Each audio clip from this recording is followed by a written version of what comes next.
अम्मा बअद फ़अऊज़ु बिल्लाहि मिनश शैतानिर रजीम बिस्मिल्लाहिर रहमानिर रहीम वला तक़ूलू लिमन युक़तलु फ़ी सबीलिल्लाहि अमवात बल अहयाउन वलाकिन ला तशऊरून सदक़ल्लाहु मौलाना अज़ीम व सदक़ रसूलुहुन नबियुल अमीनुल करीम व नहनु अला ज़ालिका लमिनश शाहिदीन व शाकिरीन वल्हम्दुलिल्लाहि रब्बिल आलमीन। आला हज़रत इमाम अहले सुन्नत अलैहि रहमत व रिज़वान फरमाते हैं, तेरी नस्ल पाक में है बच्चा बच्चा नूर का, तेरी नस्ल पाक में है बच्चा बच्चा नूर का, तू है ऐन नूर तेरा सब घराना नूर का। तेरी नस्ल पाक में है बच्चा बच्चा नूर का, तू है ऐन नूर तेरा सब घराना नूर का। मैं गदा तू बादशाह भर दे प्याला नूर का, मैं गदा तू बादशाह भर दे प्याला नूर का। नूर दिन दूना तेरा दे डाल सदका नूर का, नूर दिन दूना तेरा दे डाल सदका नूर का। क़त्ले हुसैन असल में मर्गे यजीद है, क़त्ले हुसैन असल में मर्गे यजीद है, इस्लाम जिंदा होता है हर करबला के बाद। क़त्ले हुसैन असल में मर्गे यजीद है, इस्लाम जिंदा होता है हर करबला के बाद। आइए हज़रात हम और आप मिलकर गुंबद खजरा की जानिब लौ लगाकर फेंक देने वाले आका व दाता, मदीने के ताजदार, दोनों आलम के मालिक व मुख्तार, हम गरीबों के गम गुसार, सैयद अबरार व खियार, शहनशाह ज़ी वक़ार, रहमतुल लिल आलमीन, ताहा व यासीन, अनीस बेकसा, चारा साज दर्दमंदा, कौनैन में सबसे अनोखे और सबसे निराले यानी हुजूर अहमद मुज्तबा मोहम्मद मुस्तफ़ा सल्लल्लाहु ताला अलैहि वसल्लम की बारगाह में अपनी गुलामी का सबूत देते हुए दुरूद शरीफ का नजराना पेश करने पड़े आवाज़ बुलंद। अल्लाह रब्बु मुहम्मदिन सल्लल्लाहु अलैहि वसल्लम नहनु बाद मुहम्मदिन सल्लल्लाहु अलैहि वसल्लम सलातुन व सलामुन अलैका या रसूलुल्लाह सल्लल्लाहु ताला अलैहि वसल्लम। माशाअल्लाह, आपने बहुत ही अच्छा और शानदार खुदा बयान किया शुहदाए करबला के ताल्लुक से। देखिए, बाज़ काम ऐसे होते हैं जो हम नहीं कर सकते बल्कि अल्लाह रब्बुल इज्जत करता है। रोज़ी देना ये अल्लाह तबारक व तआला का काम है, हम किसी को रोज़ी नहीं दे सकते। जिंदगी और मौत देना ये अल्लाह तबारक व तआला ही के दस्ते कुदरत में है, हम किसी को जिंदगी या मौत नहीं दे सकते। और बाज़ काम ऐसे होते हैं जो हम करते हैं लेकिन अल्लाह तबारक व तआला की ज़ात उससे पाक है। हम नमाज पढ़ते हैं, अल्लाह तबारक व तआला की ज़ात इससे पाक है। हम रोज़ा रखते हैं, अल्लाह तबारक व तआला की ज़ात इससे पाक है। हम ज़कात देते हैं, सदका व खैरात करते हैं, इन तमाम अफ़आल से अल्लाह रब्बुल इज़्ज़त की ज़ात पाक है। मगर एक काम ऐसा भी है जो अल्लाह तबारक व तआला खुद भी करता है और अपने फरिश्तों को भी हुक्म देता है और तमाम मोमिनीन को हुक्म देता है, और वो है नबी करीम सल्लल्लाहु ताला अलैहि वसल्लम पर दुरूद पढ़ना। रब फरमाता है, इन्नल्लाह व मलाइकतहु युसल्लूना अलन नबी या अय्युहल्लज़ीना आमनू सल्लु अलैहि व सल्लिमू तस्लीमा। बेशक अल्लाह और उसके मलाइका नबी पर दुरूद भेजते हैं। ईमान वालों, तुम भी नबी पर खूब खूब दुरूद व सलाम भेजो। तो पढ़िए, अल्लाह रब्बु मुहम्मद सल्लल्लाहु अलैहि वसल्लम नहनु बाद मुहम्मद सल्लल्लाहु अलैहि वसल्लम सलातुन व सलामुन अलैका या रसूलल्लाह सल्लल्लाहु ताला अलैहि वसल्लम। हज़रात, अल्लाह तबारक व तआला की ज़ात इस कदर अज़ीम शान है और उसके शान उज़्मा का क्या पहुँचना, वो तो शहनशाहों का शहनशाह है, वो तो सुल्तानुस सलातीन है। शम्सो कमर, शजरो हजर, बहरो बर, खुशको तर, जन्नतो दोज़ख, अर्शो कुर्सी, लौहो कलम, हत्ता के दुनिया की हर चीज़ उसकी मोहताज है, लेकिन वो किसी का मोहताज नहीं। और अल्लाह तबारक व तआला का लाख लाख शुक्र व एहसान है कि उसने अपने ख़ास फज़ल व करम से अपने हबीब सल्लल्लाहु ताला अलैहि वसल्लम की उम्मत में पैदा फरमाकर हमको हर तरह की नेमतों से नवाजा। अगर हम उसकी नियामतों का जितना ज़्यादा शुक्रिया अदा करें उतना ही कम है। व इन तउद्दू नियामतल्लाहि ला तुहसूहा, अगर तुम उसकी नियामतों को शुमार करना चाहो तो शुमार नहीं कर सकते। खुतबा के बाद मैंने जिस आयत करीमा की तिलावत करने का शरफ हासिल किया, अल्लाह तबारक व तआला उस आयत मुक़द्दसा के अंदर अपने उन महबूब बंदों का जिक्र फरमा रहा है जिन्होंने अपनी महबूब तरीन जानों को राह खुदा में कुर्बान कर दिया। अल्लाह तबारक व तआला फरमाता है वला तक़ूलू लिमन युक़तलु फ़ी सबीलिल्लाहि अमवात बल अहयाउन वलाकिन ला तशऊरून। जो अल्लाह की राह में कत्ल किए जाएं उन्हें मुर्दा न कहो बल्कि वो जिंदा है।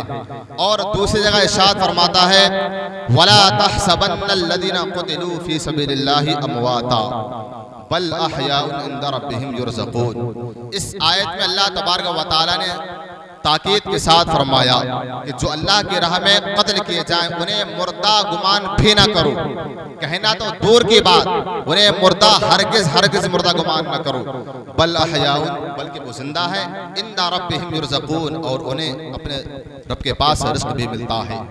वो शहीद हैं, उन्होंने अपनी फानी जिंदगी को दे करके हयात अबदी हासिल की, फानी जिंदगी दी और जाविदानी जिंदगी हासिल की।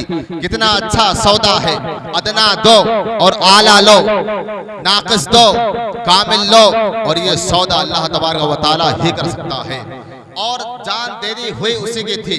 अगर वो अपनी दी हुई जान को वापस लेकर के इतना शानदार बदला अता फरमाता है तो उससे अच्छी और क्या बात होगी। जान दे दी हुई उसी की थी, जान दे दी हुई उसी की थी। हक तो यह है कि हक अदा ना हुआ। जान दे दी हुई उसी की थी, हक तो यह है कि हक अदा ना हुआ। बरादरान मिल्लत इस्लामिया, ये माह मुहर्रमुल हराम चल रहा है और आज माह मुहर्रमुल हराम की 11 तारीख हो चुकी है। यानी कल का जो दिन गुजरा था उस 10वीं तारीख को करबला के तपते हुए सहरा में जो जान अल्लाह तबारक व तआला की राह में कुर्बान की गई थी, तारीख इस्लाम आज तक उसकी मिसाल पेश करने से कासिर है। जवान अली अकबर का लाशा सामने तड़प रहा है और मोहब्बत खाक खून में आलूदा है। जहरा का लाल, मुस्तफ़ा का नूरे नजर, राकिब दोषे मुस्तफ़ा हजरत इमाम अली मकाम रज़ी अल्लाह तआला अन्हु अपने नन्हे मासूम अली असगर को करबला के मैदान में लिए चले आ रहे हैं। जुल्म का तीर हजरत अली असगर रज़ी अल्लाह तआला अन्हु के प्यासे हलक को चीरता हुआ इमाम अली मकाम को बाजू के छेदता हुआ पार गुजर जाता है। इमाम अली मकाम रज़ी अल्लाह तआला अन्हु उस गिरते हुए खून को अपने चुल्लू में लेते हैं और आसमान की तरफ बुलंद करते हैं। ऐ परवरदिगार आलम, ये तो एक अली असगर है, अगर 1000 अली असगर हो तो एक एक करके तेरे नाम पे सबको कुर्बान करता चला जाऊं। ऐ परवरदिगार आलम, ये तो एक अली असगर है, इसी तरह से अगर 1000 अली असगर हो तो सबको तेरे नाम पर एक एक करके कुर्बान करता चला जाऊं। ऐ परवरदिगार आलम, अगर तेरी रज़ा इसी में है तो हुसैन भी यूं ही राजी है। बरादरान मिल्लत इस्लामिया, मुहर्रमुल हराम की बहुत बड़ी फजीलत है। हजरत शेख अब्दुल हक मुहद्दिस देहलवी अपनी किताब मा सबदा सुन्ना के अंदर लिखते हैं, इब्ने जौज़ी रज़ी अल्लाह तआला अन्हु ने इब्ने अब्बास रज़ी अल्लाह तआला अन्हु से जिक्र किया कि माह मुहर्रमुल हराम ये ऐसा महीना है कि इस महीने में अल्लाह तबारक व तआला ने हजरत आदम अलैहिस्सलाम की तौबा कबूल फरमाई थी। यही वो महीना है जिस महीने में अल्लाह तबारक व तआला ने हजरत इदरीस अलैहिस्सलाम को बुलंद मकाम अता फरमाया था। यही वो महीना है कि इसी महीने में अल्लाह तबारक व तआला ने हजरत मूसा अलैहिस्सलाम पर तौरात नाज़िल फरमाई थी। यही वो महीना है, इसी महीने में अल्लाह तबारक व तआला ने हजरत यूसुफ अलैहिस्सलाम को कैद खाने से बाहर निकाला था। यही वो महीना है, इसी महीने में हजरत यूसुफ अलैहिस्सलाम के वालिद मोहतरम हजरत याकूब अलैहिस्सलाम की बिनाई वापस आई थी। यही वो महीना है, इसी महीने में कौम बनी इसराइल के दरिया फाड़ा गया था। और ये महीना वो महीना है जो शख्स इस महीने में 10वीं तारीख को रोजा रखता है और शब आशुरा को इबादत करता है, और जो शख्स शब आशुरा को इबादत करे तो गोया कि उसने तमाम आसमान वालों के बराबर इबादत की। इन तमाम रवायात से पता चलता है कि मुहर्रमुल हराम की बहुत बड़ी शान है। और माह मुहर्रमुल हराम ये इस्लामी साल का पहला महीना है। हमारा इस्लामी साल का पहला महीना भी कुर्बानी ही से शुरू होता है और इस्लामी साल का आखिरी महीना भी कुर्बानी पर ही खत्म होता है। हजरत इब्राहीम अलैहिस्सलाम उधर अपने बेटे इस्माइल अलैहिस्सलाम को अपने हाथों से ज़िबा कर रहे हैं। इधर हजरत इमाम अली मकाम रज़ी अल्लाह तआला अन्हु अपने बेटों, भांजों, भतीजों को मैदान करबला में लेकर के पहुंच चुके हैं और अपने हाथों से तैयार फरमा करके मैदान करबला में रवाना फरमा रहे हैं। कबल इसके मैं शहादत बयान करूं। माशाअल्लाह आपने सभी को तो हजरत से समात कर ही दिया, शहादत भी अच्छी तरह से बयान की। तो शहादत बयान करने से कबल दो बातों पर गौर करने का मकाम है। पहली बात, जब शहीद के खून का पहला कतरा जमीन पर गिरता है तो उसे दीदार इलाही नसीब होता है। जब शहीद के खून का पहला कतरा जमीन पर गिरता है तो उसे दीदार इलाही नसीब हो जाता है। और दूसरी बात यह है कि शहीद के जिस्म पर कितने भी जख्म लग जाएं, शहीद के जिस्म को अगरचे तलवारों से छलनी कर दिया जाए तो उसे कतअन जख्मों का कोई एहसास नहीं होता, उसे जख्मों के तकलीफ का कोई एहसास नहीं होता, कोई दर्द नहीं होता। यही बात हजरत अल्लामा जलालुद्दीन सुयूती रहमतुल्लाह अलैह से पूछी गई थी, हुजूर ये बात अकल तस्लीम नहीं करती कि जिस्म कट जाए और तकलीफ ना हो। बेशक जब जिस्म कटेगा तो जरूर तकलीफ होगी, जिस्म काटा जाएगा तो जरूर दर्द और एहसास होगा। तो अल्लामा जलालुद्दीन सुयूती रहमतुल्लाह अलैह ने उन्हें कुरान करीम से सूरह यूसुफ का बयान फरमाया, बयान सुनाया कि मिस्र की औरतें हजरत जुलेखा के घर मेहमान है। खाना खाने के बाद हजरत जुलेखा को ताना दे रही हैं कि तू शहजादी है और हजरत यूसुफ अलैहि नबी अलैहिस्सलातु वस्सलाम है गुलाम है, क्योंकि हजरत यूसुफ अलैहि नबी अलैहिस्सलातु वस्सलाम को गुलाम बना करके मिस्र के बाजार में बेच दिया गया था, लेकिन बाद में वो मिस्र के बादशाह बन गए थे। तो मिस्र की औरतें कहती हैं कि तू शहजादी है और हजरत यूसुफ अलैहि नबी अलैहिस्सलातु वस्सलाम गुलाम है, तू उन पर आशिक हो गई है। तो हजरत जुलेखा ने कहा, अगर तुम मेरे यूसुफ को एक झलक देख लो तो जिंदगी भर उनके तान में जबान न खोल सकोगी। तो मिस्र की औरतों ने हजरत यूसुफ अलैहि वस्सलाम को देखने की ख्वाहिश जाहिर की। तो हजरत जुलेखा ने हजरत यूसुफ अलैहि वस्सलाम की बारगाह में अर्ज किया। तो हजरत यूसुफ अलैहि वस्सलाम जब तशरीफ लाए तो जब मिस्र की औरतों की नजर हजरत यूसुफ अलैहि वस्सलाम के हसीन और जमील चेहरे पर पड़ी तो अल्लाह तबारक व तआला फरमाता है, फलम्मा रअयनहु अकबरनहु, तो जब हजरत मिस्र की औरतों ने हजरत यूसुफ अलैहि वस्सलाम को देखा तो उनकी बड़ाई बयान की, वक़त्ताना अयदियहुन, और अपने हाथों को काट लिया, वक़ुलना हाशा लिल्लाह, और कहा ये अल्लाह को पाकी है, इन हादा इल्ला बशरा, ये कोई बशर नहीं है, इन हादा इल्ला मलकुन करीम, ये तो कोई मुअज़्ज़ज़ फरिश्ता है। मिस्र की औरतों ने हजरत यूसुफ अलैहिस्सलाम को देख करके अपने हाथ काट लिए, हालांकि उन्हें तकलीफ का कोई एहसास नहीं हुआ, हालांकि हाथ कट रहे हैं। बचा क्या थी, उनके सामने हजरत यूसुफ अलैहिस्सलाम मौजूद थे। वो औरतें हजरत यूसुफ अलैहिस्सलाम के हुस्न और जमाल में इतनी मुस्तगरक हो गई थी कि उन्हें जख्मों का कोई एहसास नहीं था। तो जरा सोचिए, अगर यूसुफ अलैहिस्सलाम सामने मौजूद हो तो मिस्र की औरतों को कोई तकलीफ ना हो, अगर खालिक यूसुफ सामने मौजूद हो, अल्लाह तबारक व तआला का दीदार हो रहा हो, तो शहीद को कैसे तकलीफ हो सकती है। जब मिस्र की औरतों के सामने हजरत यूसुफ अलैहिस्सलाम हो, उन्हें कोई तकलीफ न हो, और अगर खालिक यूसुफ सामने हो, अल्लाह तबारक व तआला का दीदार हो रहा हो, तो उन्हें तकलीफ कैसे हो सकती है। जब शहीद के जिस्म पर दुश्मन की तलवार चलती है तो उसे दीदार इलाही नसीब होता है। यही वजह है शहीद को जख्मों का कोई एहसास नहीं होता। यहाँ पर एक बात ज़िम्न अर्ज करता चलूं, मिस्र की औरतों ने तो हजरत यूसुफ अलैहिस्सलाम को देख करके अपनी उंगलियां काट ली थी। हजरत उम्मुल मोमिनीन आयशा सिद्दीक़ा रज़ियल्लाहु ताला अन्हा फरमाती हैं कि अगर मिस्र की औरतें सय्यद आलम सल्लल्लाहु ताला अलैहि वसल्लम को देख लेती तो अपने हाथ काटने के बजाय अपने दिल काट करके रख देती।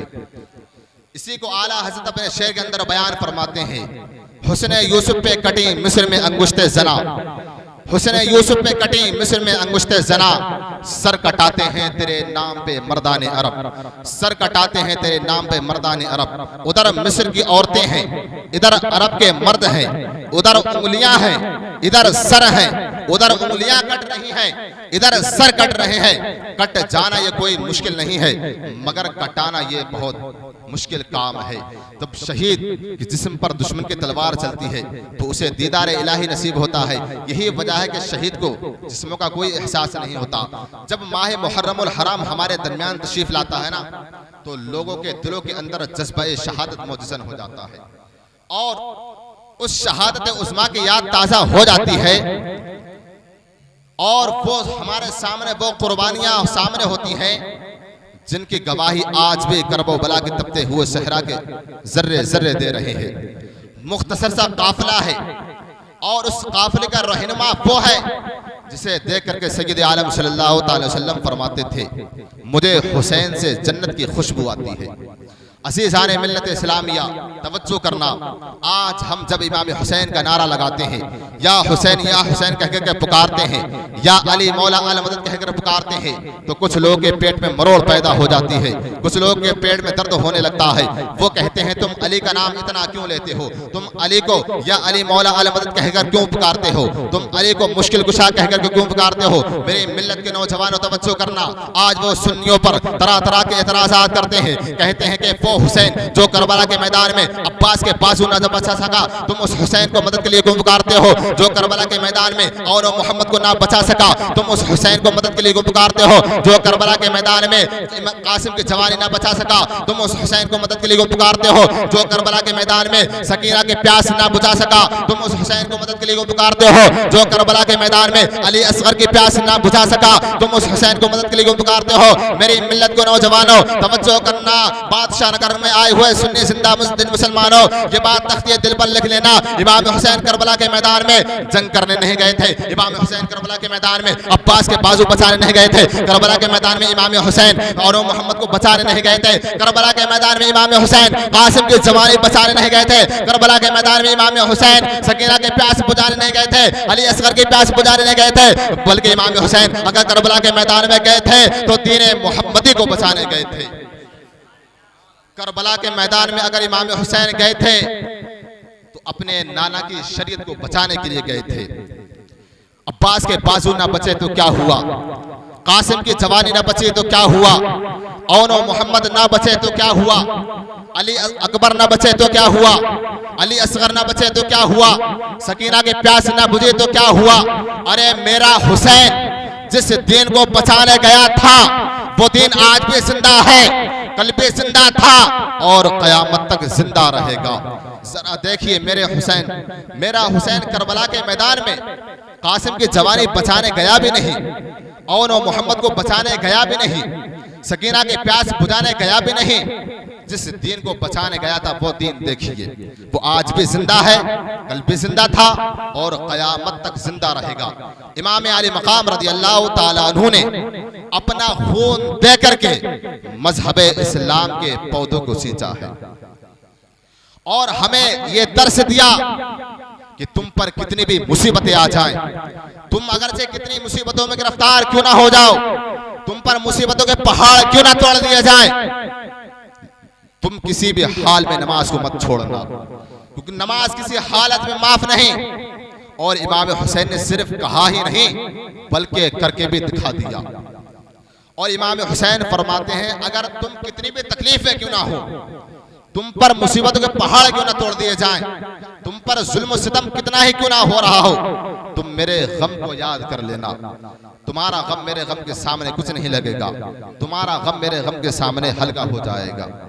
आज हम पर जो मुसीबतें आ रही हैं, आज हम पर जो जुल्म सितम हो रहा है, उसकी वजह क्या है?